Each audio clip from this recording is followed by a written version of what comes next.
This is Trash and Treasure, brought to you by Stadium. Another day, another episode of Trash and Treasure, and DeAndre Hopkins, right, coming out and saying that he knows that he's the best wide receiver in the NFL. I want to read this quote from Bleacher Report.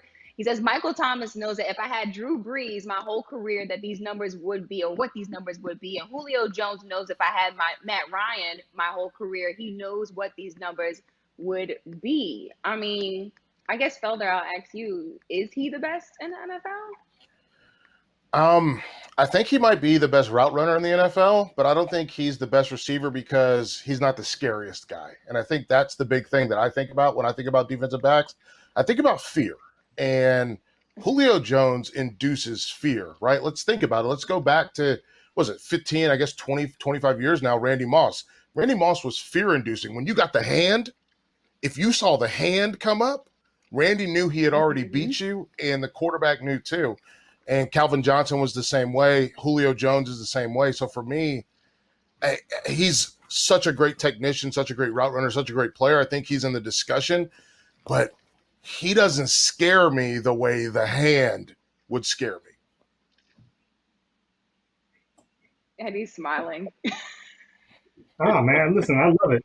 I love the confidence. I think if you don't think that way, you shouldn't. You know what I mean? You're not an elite receiver, and obviously he is, which is why he thinks that highly of himself. I don't think he's the best in the league. I think he might be number 2 or 3. Julio by far is number 1. I would say Julio is number 1. There's by a landslide. Maybe D-Hop is number 2, but I kind of fluctuate between him and OBJ. OBJ might be number 3 or 2, flip flop. 1A, 1B, I guess. Between D-Hop and OBJ. Mike Evans, I got him at number 5. Yeah, I got him at number 4 actually. Got him at number 4 actually. If AB was in the league, he'd be at number 4 or number 2, right? But after Mike Evans, I got to go Michael Thomas. You know what? So I had a top 5, and I put it in no particular order. It's kind of like threw them out of OBJ, AB if he was in the league, Mike Thomas, Julio Jones, and Mike Evans. Like, I didn't even have D-Hop in my top 5, and maybe that is because there's such mediocre quarterback play, and it's almost like you look at these other wide receivers, and they're doing so good. It's just like, I mean, I gotta put these guys in my top 5. But I mean, I understand where D-Hop is coming from. Like, obviously, you have to be confident in yourself, then otherwise you wouldn't be, where you are in the NFL. So there it is. All right, I guess our top 5 right there. Let's get into our first segment, and it is called "What's the Word?" Hot topics in sports. This is where we check out the hottest topics in and around sports and sports media. And Felder, I know you brought this up in our pre-production meeting, but talking about Iowa. Their former running back, Akron Wadley, the 5th leading rusher all time for Iowa. What's happening with that situation? So he's kind of just going through it, right? He's exposing and talking about whether it's, the way that players were talked to, the way that players were talked about, the way that players have been handled in that program. And the big thing for me is when I look at it is just, it's not everyone. I guess the weird thing for me, and weird's the wrong word.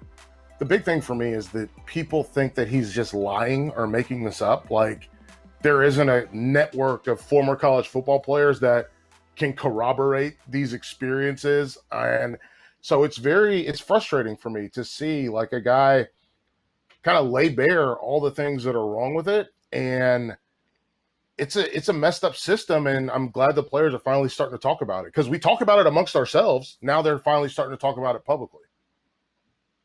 I'll add real quick here because I have like a couple of questions, and I've actually covered Akron when he was at Iowa, right? So I've been there and I've covered games while I was there, and I feel like when I read what he put out, like I was surprised but not surprised, maybe because my experience when I went to Iowa and covered games, like everybody was obviously really nice, you don't kind of get that vibe that there's like anything going, but in the back of your mind though, you're kind of like, I wonder what it's like to be, a black guy on a team at Iowa and playing in that type of environment. I've always thought about that. And maybe, Eddie, you could jump in and kind of give me a little bit of insight. But, like, why is it like when we read the things that he put out there, why are those things kind of, I don't want to say like covered up, but maybe even like accepted in football culture that now we're starting to see players kind of come out and talk about it? Yeah, it's that whole power construct, right? Um, coaches have this inherent authority figure over players, and players oftentimes, even though obviously they're more players than coaches, they're afraid to speak out for whatever reason, whether it's playing time, whether it's your scholarship being threatened, et cetera, or whether it's just your own personal um, insecurities and being able to stand up for yourself or whatever. But when I read it, and you spoke of like, being a black player at Iowa, this is something that me and my friends or teammates used to joke about all the time while we were in school. Is like they would get Adrian Claiborne, who was a baller, and it's like, why is he playing at Iowa? Mm-hmm. Why didn't he go somewhere else where there's like more diversity? So when all this stuff came out from him, I was really disheartened, but I wasn't surprised. A lot of the stuff that he spoke on, totally believable. Like 100%, I can see that happening right now, today, in the future if things don't change. And so it's a good thing that he did speak out. You know, I did want to bring up the one of the statements that he made regarding his turn to alcohol and dealing with his coaches and the staff at Iowa. It turned him to drink more or start to drink. Um, that's sad. Like that is just insane. I'll tell a story of when I was at Illinois, and Zook might be mad, but it's kind of good on him. But one summer or one spring, a lot of players on the team were just wilding out, bugging, and it seems like in that situation at Iowa with Akron, the coaching staff, they would come down hard on the players and give them these severe punishments. Zook didn't do that. Obviously we had punishments, but he hired a team's therapist, which I felt like was the proper. And looking back, felt like was a proper way to handle it. Yes, you have your punishment, but yes, you're going to speak to somebody to help you formulate yourself as a young man. And I think that's the way coaches should approach issues with their players when they're seeing things either spiral out of control, or they want to help. They should always want to help uplift and enrich the young man's life rather than beating him down and just A coach punishing is him with supposed to be a teacher. facts. Right. That's the reality. And teachers don't only do punishments, they do enrichment. And that to me, so that's good for you. I got they put me into sports therapy at UNC when they realized that this kid is super depressed. And so to not have that happen, I think that's a huge indictment of sort of the of the structure in general that's in place there. Sorry, I didn't mean to interrupt. Yeah, no. I was actually going to bring up like some of the details that I read, excuse me, in the article, talking about at one point, like one punishment that he had was that he wasn't able to eat. Like they cut off his meal card, allegedly. He had to call his mom to give him money in the middle of the night so that he could order Domino's pizza. And then there were a couple other things that were mentioned in the article. And I felt like when I saw that, I was like, okay, well then, everybody's talking about head coach Kirk Ferentz, but I'm like, okay, how many other people on that staff need to be held accountable as well? Because you can't tell me that Kirk Ferentz is the only person, that is involved in all of this. Like it has to be a whole entire staff issue, right?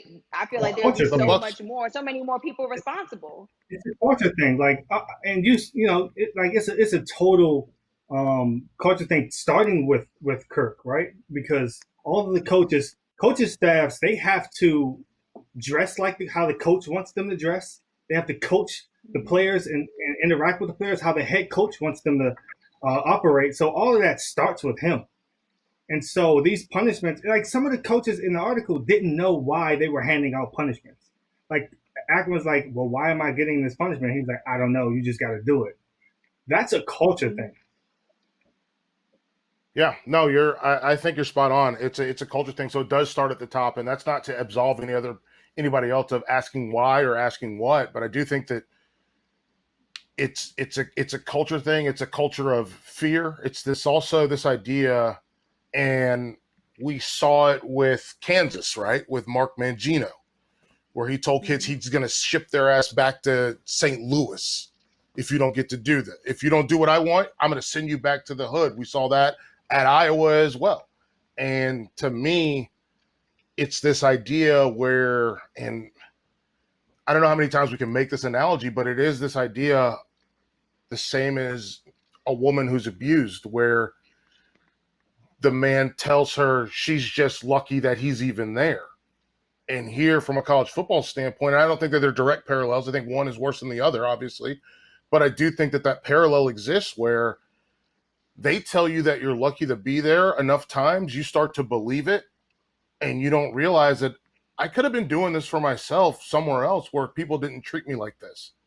And that's the part for me that seems to exist across the board, where they tell you you're lucky to be here. And it's literally, and I mean, I know we do a merge and I know we're set for time and I'm going to go quick right here, but it's this idea that you go from recruiting where they tell you how great you are, and then you get into school and they tell you that you're nothing. You're nothing without us. You're nothing. You would be nothing without us. You need us. And that's the part where you then allow yourself or open yourself up to being treated like you don't belong, like you're only there because of this, so you have to do everything. And so, I don't know, that's just kind of over the course of my career.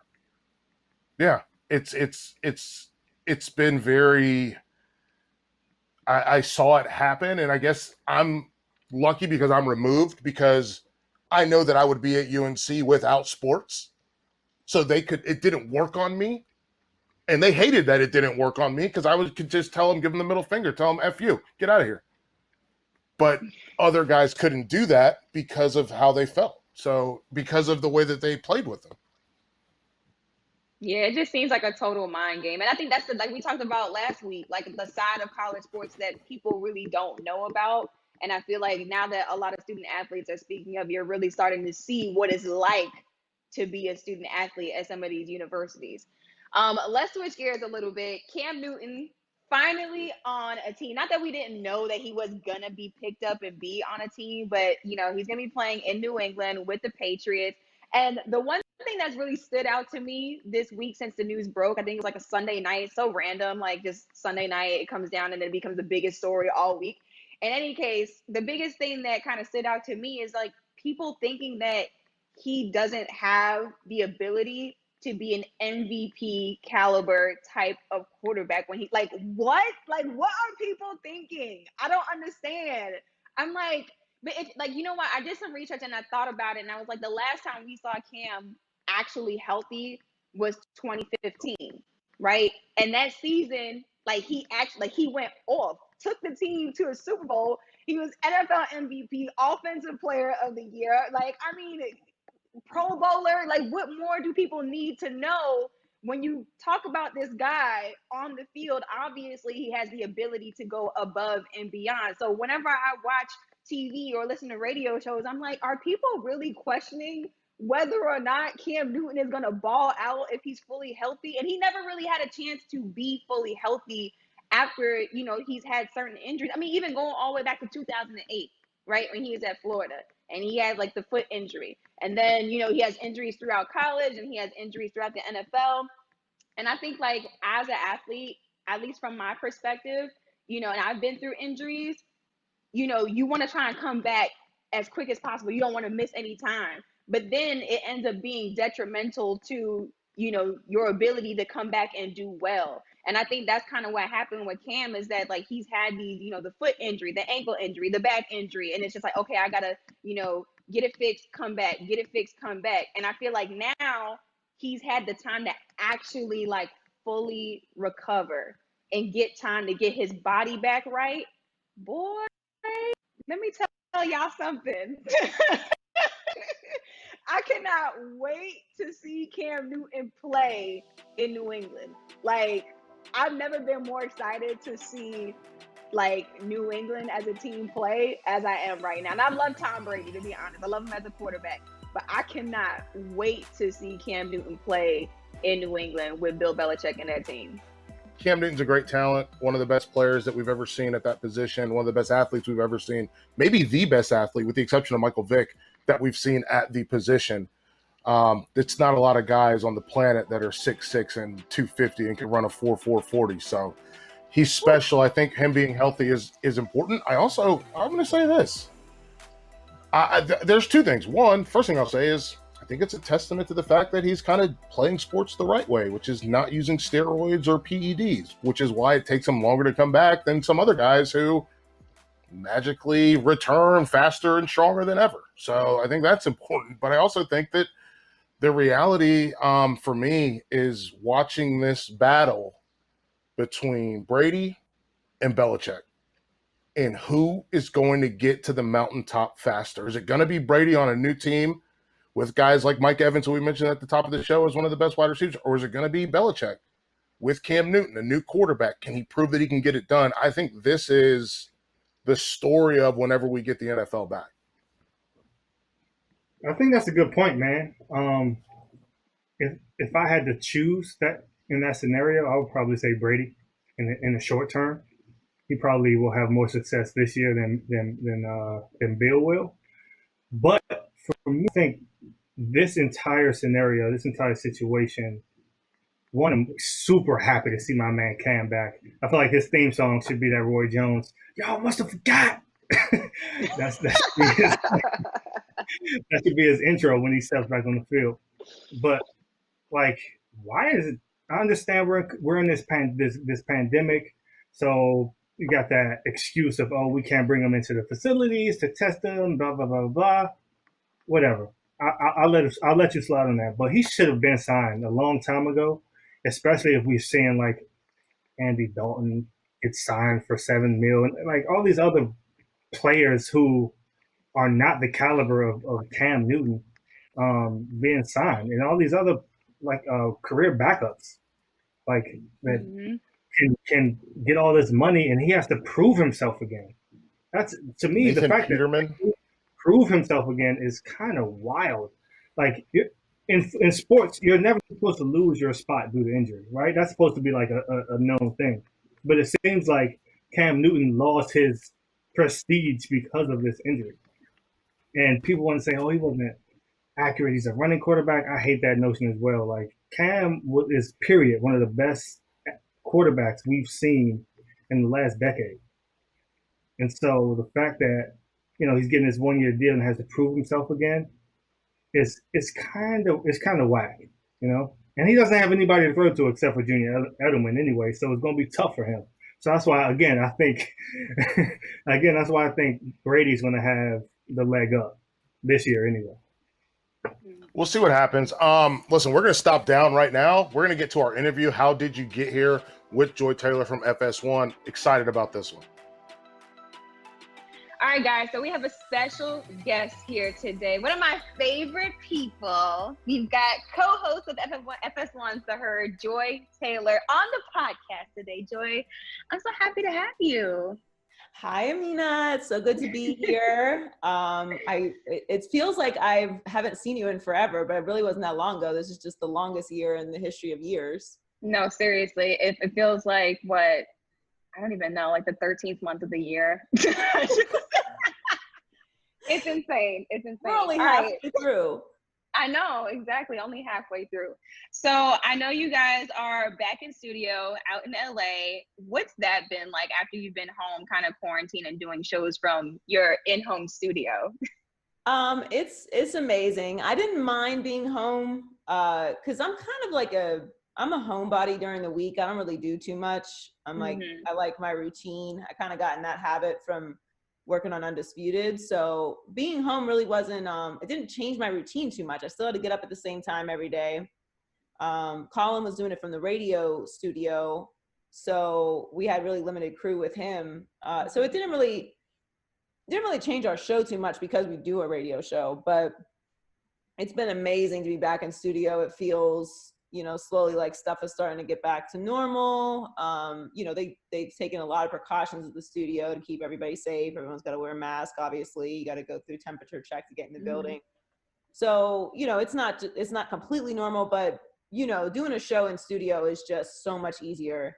The technology allowing all of us to do our job has been amazing, of course, and we're very lucky to have it so that we can all keep working. But for what we do, being face to face, having that, not having to worry about technical stuff going down and lighting and things like that, it's been great. So I'm happy to be back.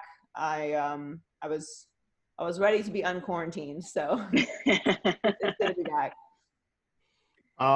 So Joy, I Michael Felder here, and yes, I totally agree. Like the logistics of doing things from home when you're not set up with doing things from home, and I know Amina's had to get the ring light, and I've broke out my light kit that I used to have. What were some of the challenges that you had to do when you were still at home versus being able to get back in the studio? Yeah, I had to do the same thing. Ring lights, the come up, right? So before this, the only person that had a ring light, you were like an Instagram influencer. Now everyone, like literally everyone, has a ring light. Yeah, I mean, I had to kind of figure out where in my house I was gonna do the studio thing. For the first couple weeks, I was just on my couch, and then that like ended up getting super uncomfortable. So I had to really like set up my own little space. Just like we all did, we kind of had to figure out what's, how much of my home do I want people to see? So that's got to be strategic. So, yeah, it was interesting, but like we went through all this together. So, I feel like everyone was really understanding of what we were all going through in the business, and appreciative of, just having content, which I feel like in the beginning stages of quarantine was huge for everyone. It was certainly huge for me. I'm like, who is interesting on Instagram? Because I need to keep them, they need to keep me busy for the next, 20 minutes while I'm bored. So yeah, I mean, it was an experience that I will not forget for sure. But also I do think it was helpful for everyone in the business to kind of be disrupted a little bit and see how, how we could work not from the comfort of our plush studio, which I always appreciated. So I don't ever feel like I took it for granted. So I didn't have to say that, but I appreciate it even more than I did before being back. Yeah, no, I definitely agree with you, because I definitely appreciate being in the studio more now since I've been working from home and stacking my cameras and my laptops on Nike boxes. So that's where I stand right now. Exactly. So for people who don't know, I mean, I go back to Miami following Joy's career, and we like to kind of retrace the steps of all the guests that come on our show. So give them a little bit of a background of how you got to where you are today. So I went to Barry University in Miami for broadcast journalism, and I kind of started in radio at Barry University because we had a student radio station there, which really only reached around the Miami Shores area. So if you're familiar with Miami, there's not a whole lot else in Miami Shores except for Barry and residential.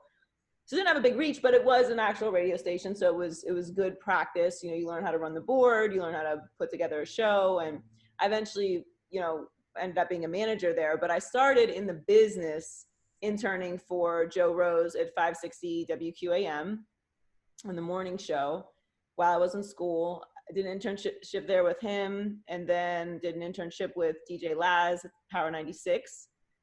On his morning show. And that's, two very different types of shows, a sports radio morning show and an entertainment morning show. Now I would say in the business, they've kind of morphed more together. Obviously there's no music in a sports radio format, but there's a lot of entertainment and culture that is in sports talk now than there's ever been before. So those two experiences really gave me a good perspective on how to produce a show. And I was really working kind of as a full-time producer for Laz at that point. So I finished school, and unfortunately when I graduated, it was like a huge shakeup in the media business. So kind of similar to what a lot of students who are graduating this year are dealing with the pandemic and, lots of cost cuts and things like that. When I graduated, I was interning at Beasley Broadcasting, which owned Power and 560 and several other stations. Clear Channel, which is now iHeartMedia, is the big radio like monster in the business, fired half their staff right when I was graduating. So it was like the whole industry was like, what's happening?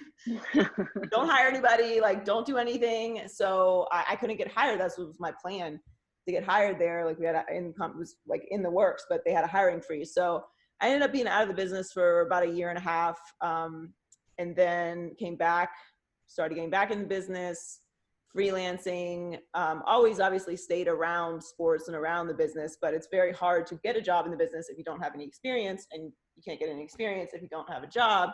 So I ended up getting a job part-time producing for Sid Rosenberg at 560 QAM, where I had interned, and I did a good job interning there. So, everyone in the building had already known me, and it ended up working out. So I started interning part-time producer for Sid, then worked for Dan Cilio, then got an executive producer job, and then eventually got a morning show host position with Zaslow. We had the Zaslow and Joy morning show for several years in Miami, morning drive time on 790 The Ticket, which was pretty much like my entrance into the business as far as a on-air talent. I'd done freelancing stuff, TV stuff before that, but that was really a huge step for me, especially doing radio, which I love doing radio because it allows you to become a personality and really tell a story. You're not so limited with the, traditional TV shows have a certain amount of time. You really got to hit breaks. Like you have a lot more flexibility in radio, which is why I love it. Love TV too, but really a simulcast like Colin and I do now is the dream scenario for me. So radio with Zaz was awesome. We had a great time, and then eventually I got an opportunity to audition for FS1. I worked for CBS Sports in Miami too while I was at 790, but I got an opportunity to interview at FS1 and got hired, and 6 months later we launched Undisputed, and 2 years later I'm on the Herd. Awesome. Here we are. Awesome. Yeah, it's awesome. Listen, the studios are beautiful too. I've been out there. I've done, goodness, it was several years ago at this point, 2012, 2013. Been out there. I love the studios. You guys keep it at the perfect temperature. Oh my God, it's freezing in there. It's freezing. First of all, he loves it to be like 0 degrees. We do a lot of shows together on air, me and Felder, and he wants the studio to be on 0 degrees. First of all, I'm anemic, and so I am just like in the studio freezing, and he's like, yeah, we need to turn all these lights off, and we need to turn the temperature down. We need to let the studio cool down. That's what I have to deal with, Joy, on a daily basis. Just want to throw that out there. It's the same. It's funny that he says that because I literally have, when I started on Undisputed, like the first week, it was, when I say it's freezing, you could see your breath. Like I was not the only one complaining. Like Colin would come in like, why is it so cold in here? Because Skip and Shannon get so worked up and they wear these 3-piece suits. So they'll be sweating, but everyone else is really, like, that is him.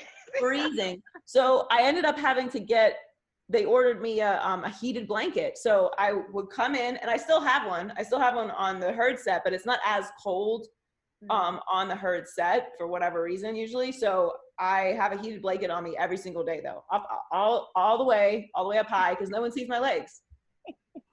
Listen, I want to get into what motivated you to get into this industry based on the path that you've given us, but you mentioned something about the intersection of sports and culture and pop culture that I found really interesting. And I wanted to get your take on, especially with the way the industry is now, how do you feel watching specifically Black culture kind of become a part of all sports?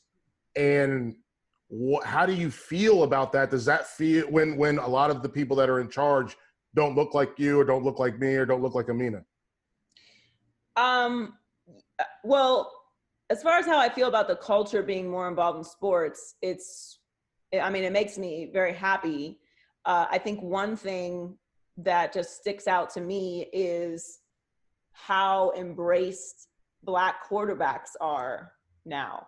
And that narrative that existed for so long that, every Black quarterback's athletic, and, it's never about like how smart a Black quarterback is. It's like, oh, he's really athletic, like he could move, and now, I'd have to go through the league obviously, but the top quarterbacks in the league are Black, and nobody says that anymore. And because you can't, and you couldn't then, but it just was allowed to, like, that narrative was allowed to exist. Like, that's just a small part to me of what, you know, how diversity can change things and can really influence the future of sports. As far as, you know, coaches or front offices or people making decisions not being diverse, that's the next step for me. Whenever people talk about, you know, how can I be an ally, or what do we need to change, or like, you know, how can we help? It's, my answer is pretty much the same, because I really believe in it very strongly. It's not just that on-air personalities need to be more diverse, and there need to be more women, and there need to be more Black women, but the executive positions, the behind the scenes, the showrunners, the producers, that needs to be diverse as well. And when it comes to sports, you know, we need more Black coaches, we need more Black assistant coaches, we need more Black executives, we need more, you know, Black front office people, and that just has to happen. The leagues, I mean, when you look at the NBA and the NFL, are what, 70 to 80% Black. I mean, I don't need to look. I know that the front office does not reflect that. So, yeah, I mean, it makes me hopeful. It makes me glad that there are a lot of stereotypes that are being crushed, and that we've made a lot of progress. But I do think that we still have a long way to go. So you mentioned diversity, and you kind of walked us right into our next topic. And obviously right now, you know, a lot of people across the world, really across our nation as well, just starting to have more open dialogue when it comes to race. And obviously, like, our industry, the media industry, is no exception. And we need to see diversity not only on air, but behind the camera as well, like you mentioned. How do we start having those conversations to see real action be put into place in the media industry? Because I feel like, as in my experience as a Black woman in this industry, you know, it's almost like you have to conform to a certain look or speak a certain way in order to get a certain job. How do we start having those conversations in order to really see action be put into place in the media industry? So it's funny that you mentioned the look thing, because you know, I have twists in right now, and you have braids in right now, and Yep. you know, we're all working from home, so we're like, you know what? Let's just put this protective style in. Exactly. You're just gonna learn what that is today. This is what's gonna happen.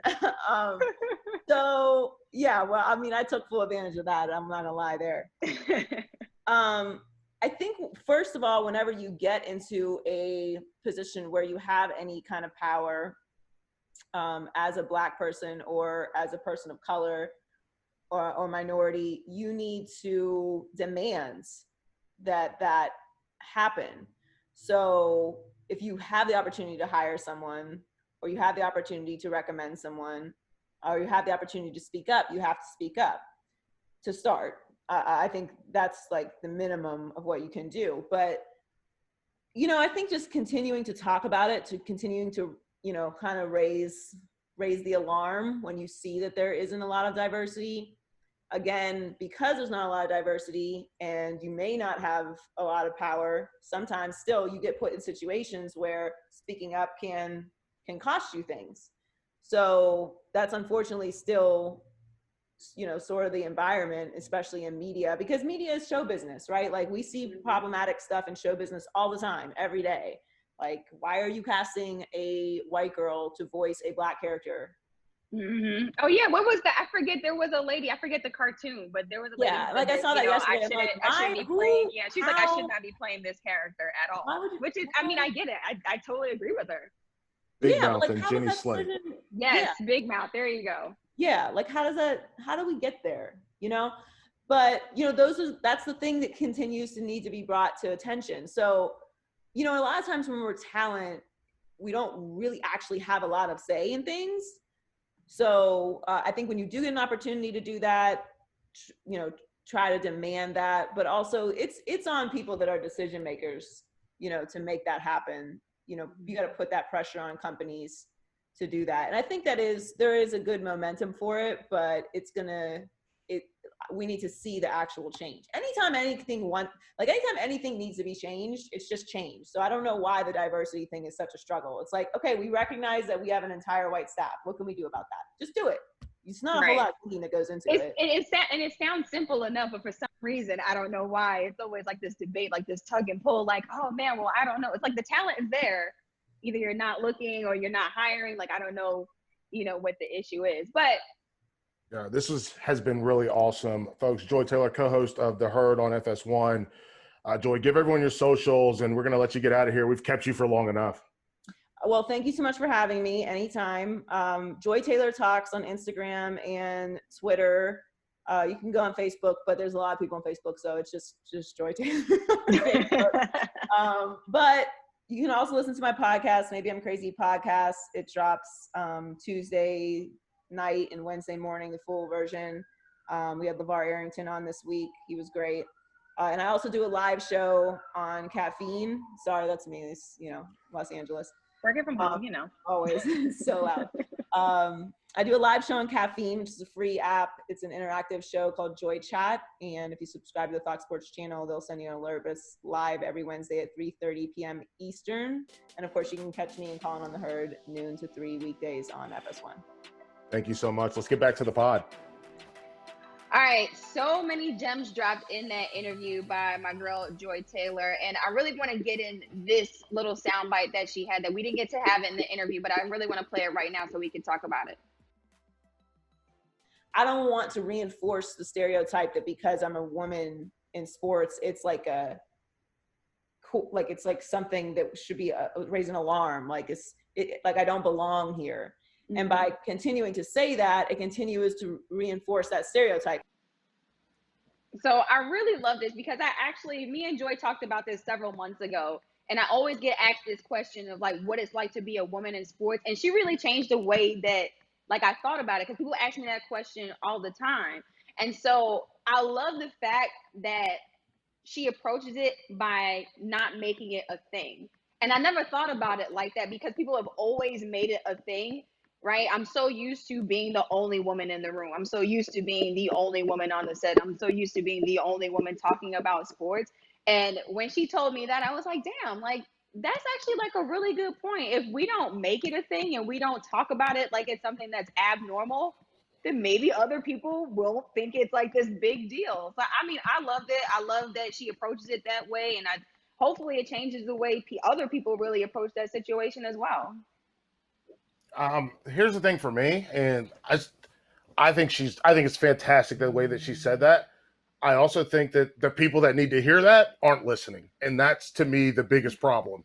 Is the people that need to hear that women in sports isn't a thing aren't the ones that are going to listen to women in sports being a thing, and that's where I don't know. Sometimes you got to beat people over the head with the idea of equality, and we're seeing it right now, obviously, right? Like, the amount of people that are going to tell us that the three of us in excuse me, I went the wrong way. The three of us, they're going to be like, well, what's it like to be black in sports? And they're going to be like, well, it shouldn't be about being black or white. But I think that sometimes you got to hit people over the head. So it's not saying that she's wrong. I think she's right with the way that she approaches it. But I also think that sometimes you got to put some stuff in people's faces. Yeah, no, I totally agree. I think it's only a thing, like she said, it's only a thing if you make it a thing.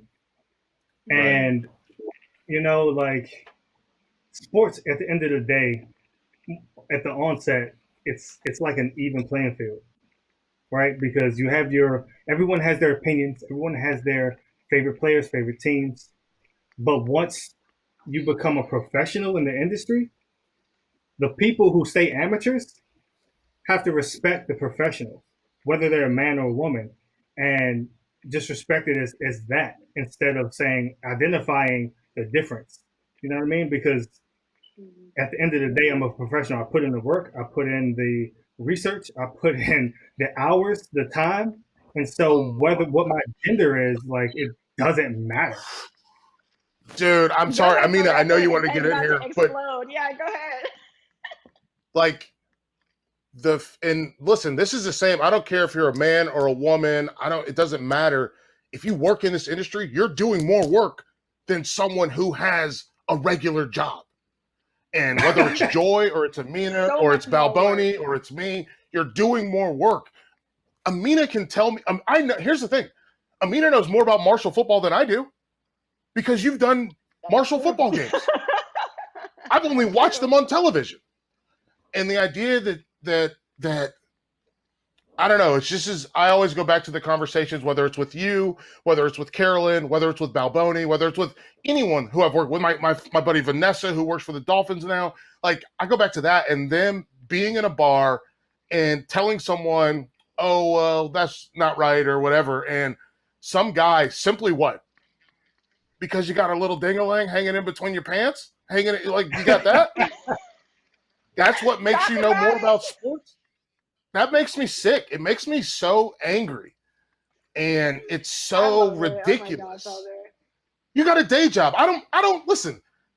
I don't think I know more than the plumber. I don't think I know more than the accountant. I don't think I know more than my lawyer. I don't think I know more than my agent. I don't think I know more than the chef. And yet, because this guy's a guy and he played JV football one time in 9th grade, and then he got scared, he all of a sudden knows more because he's in 3 fantasy football leagues. That's the part that made me upset and makes me angry. And you know what? That's the part that makes women in sports a thing. I'm not saying that Joy is wrong. What I'm saying is that she's right, but these people make it a problem. Yeah, no, absolutely. And you know what, Eddie, you touched on a really good point when you talk about, sports being an even playing field, right? And Joy even brought it up when I watched her do an interview before, and she was asking, the girl who was interviewing her, well, how did you get into sports? She's like, oh, because you either like sports or play sports. And really growing up, I didn't know that there was like a divide between like boys and girls because we all trained together. So if I was at practice and there was a boy that was running with me and we were, practicing, I'm going to be him. Like, I'm trying to be him. I don't care if you're a girl or a boy or whatever. Like, it doesn't matter to me. But going back to the fact of, arguing with people who only play JV and only, have a football fantasy league, like, as I've gotten older and deeper into this industry, I start to realize that people are just ignorant. Like, I can't even entertain it because literally, like, this is my job. This is what I do day and night. What I do is research. I'm looking at stats. I'm looking at storylines. I can tell you about somebody's family that you probably never even heard of before, but I know what's going on in their life and what's going on in their home and how they got recruited and who their high school coach is. And most people cannot tell you that type of information. So it's crazy to me when people are on Twitter and they see me talking about sports and they tell me to go back into the kitchen. I'm just like what? You look more stupid than I do. And I don't look stupid at all. They look stupid for even coming out and saying something like that, knowing that you know zero about what the hell I have to do at work. So that's gonna be my 2 cents on that. I usually do not give it any of my energy because these trolls are they have no life. I can't deal with it. But yeah, Father, you're right. Those are the people that actually like make it a thing. So there you go.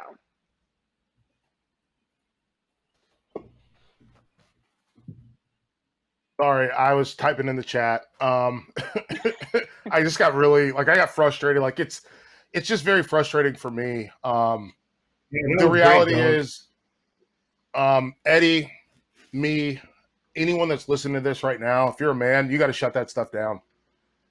Men have to be the one that shut it down. And speaking of shutting it down, let's move on to some of the buried gold, right? And shutting down racism. And we got a video from Alabama written by one of their players. We also have a video from Coach K, and we're going to play the video. We're going to play the audio from the video here on the back end, but I wanted to get you guys' thoughts on it real quick before we get out of here, because I think it is important to see a guy whose house, car, vacation house, whatever it is, it all comes from Grant Hill, Trajan Langdon. It comes from Jay Will. It comes from Zion Wood. Like, it comes from Zion Williamson. It comes from all these guys. And for him to specifically say Black Lives Matter and specifically say it's not enough to not be racist, you need to be anti-racist. And I think it's a really powerful message. I wanted to get you guys' thoughts on it before we play it. Yeah, I thought honestly, like Coach K, like I loved his video because you don't see a lot of head coaches saying Black Lives Matter, because for some reason people feel like that's a controversial statement for whatever reason. But to see him, a coach of his stature, in college basketball come forward and put that video out it doesn't seem like he's reading a prompter. It really seems like it's something that's coming from his heart and he's really saying it, off the top of his head. Like, that means a lot. Like, it means more than when people are, trying to read statements or trying to say the politically correct thing. It seemed like he was just like, I don't understand, like, what is so hard to understand about this movement? Black Lives Matter. And for some reason, it's hard for people to say it. And we've seen other head coaches in college basketball who have not said anything just yet. So it means a lot to see Coach K really come forward and really speak from his heart. I agree.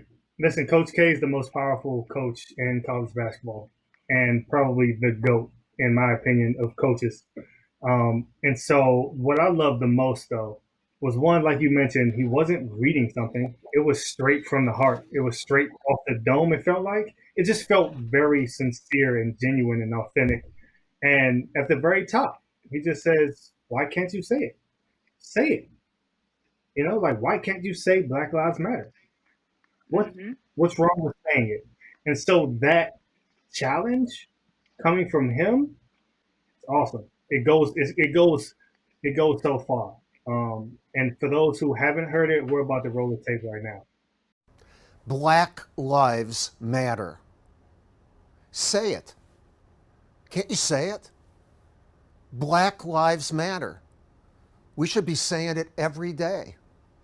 It's not political. This is not a political statement. It's a human rights statement. It's a fairness statement. Over the last couple months, I have had an opportunity to see more, to listen more, to think more, and to understand at a deeper level. So have you. Yeah, so have you. And do we not see the problem, the disease, the plague that has been with our country for 4 centuries? Do we not see systemic racism and social injustice? Come on. We all see that. It's manifested in so many ways. Criminal justice, the killings that we have seen and we haven't seen, and the denial of economic opportunities for our Black community, educational opportunities, health care. It's manifested in so many ways and has been there for 4 centuries. We see that. And what we do when we see it, we talk, all right? But we turn the other way. We don't solve the problem. The problem will not be solved, and no problem is solved unless you acknowledge the problem. Acknowledge it. If you acknowledge it, you have the duty to solve it. We as a country have the duty to solve this problem. When I was a cadet at West Point, and the prayer is still there, there's a cadet prayer. In the cadet prayer, one of the segments of the prayer says, Lord, help me choose the harder right. Help me choose the harder right instead of the easier wrong. We as a country have chosen the easier wrong for 4 centuries. It is time to choose the harder right. It is time to end systemic racism and social injustice. It's time. Black Lives Matter. Great message from Coach K, a coach who's standing up for the values that he believes in. Amina, what do folks need to do when it comes to the podcast? They need to rate, review, and subscribe. That's right, folks. This is Trash and Treasure, TTAF Pod, for Amina, for Eddie, for Carolyn, for Edgar now, because we're doing a little video. I'm Michael Felder. Thanks so much for listening.